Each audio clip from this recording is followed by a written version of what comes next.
রাজ্যে ভয়ের পরিবেশ তৈরি হয়েছে। বিজেপি নেতারা বারবার সে কথা বলেন। আজ নরেন্দ্র মোদীর মুখেও কথা শোনা গেল, একই কথা বলছেন। এবারের এই নির্বাচন, এবারের এই ভোটের পর ভয় আউট, ভরসা ইন।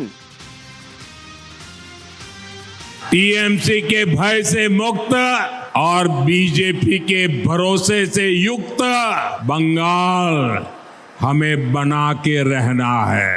यही विकसित बंगाल की तरफ हमारा पहला कदम होगा। भय आउट, भरोसा इन। भय आउट, भरोसा इन। बीजेपी के ভোট দিন, বিজেপি কে। আর ওদিকে মোদি আর শাকেই আউট করার কথা বলছেন মমতা বন্দ্যোপাধ্যায়। বলছেন যেভাবে নাম বাদ গেছে তাতে মোদি শার ইস্তফা দেওয়া উচিত। বাংলার এসআইআর এ 90 লক্ষ নাম বাদ। আগের তালিকাতেই জয়ী মোদি শাহ, তাহলে এবার কেন মোদি শাহ পদত্যাগ করবেন না, প্রশ্ন তুলছেন মমতা। এসআইআর মানে সর্বনাশ, মাথায় রাখবেন। আজকে এসআইআর করে 90 লক্ষ লোকের বাদ দিয়েছে নাম। ভোটের আগে করবার কি প্রয়োজন ছিল? সবাই যদি অনুপ্রবেশকারী হয় তো মোদিজি তুমি কাদের ভোটে জিতেছো? এই লিস্টে তো জিতেছো, যেখান থেকে 90 লক্ষ নাম বাদ দিয়েছো। তাহলে তুমি কেন পদত্যাগ করবে না? অমিত ভাই, তুমি কেন পদত্যাগ করবে না?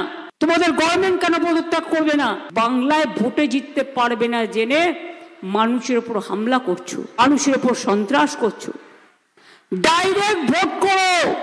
হিম্মত থাকলে দিল্লির সব লাড্ডুকে নিয়ে এসে যদি মনে করো বাংলার মানুষের উপর চাপিয়ে দেবে, বাংলা হার মানে না, বাংলা অপমান সহ্য করে না, বাংলা কখনো মাথা নত করে না। অভিন্ন দেওয়ানি বিধি, অভিন্ন দেওয়ানি বিধি লাগুতেই আসল পরিবর্তন। জঙ্গিপুরের সভায় ইউসিসি লাগুর দাবি করছেন নরেন্দ্র মোদী।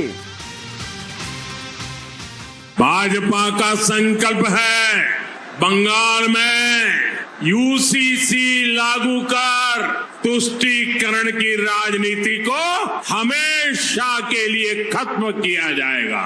अब बंगाल फैसला कर चुका है अपनी अस्मिता, अपनी पहचान और अपने भविष्य के लिए। अब बंगाल आशोल परिवर्तन करके रहेगा। बंगाल जब परिवर्तन की ठान लेता है तो उसे दुनिया की कोई ताकत रोक नहीं पाती है।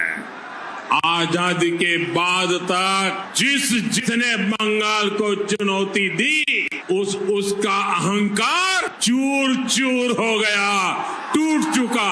पहले अंग्रेज का अहंकार टूटा, फिर कांग्रेस का अहंकार टूटा, फिर लेफ्ट वालों का अहंकार टूटा। अब बंगाल की जनता टीएमसी के अहंकार को चूर चूर कर देगी।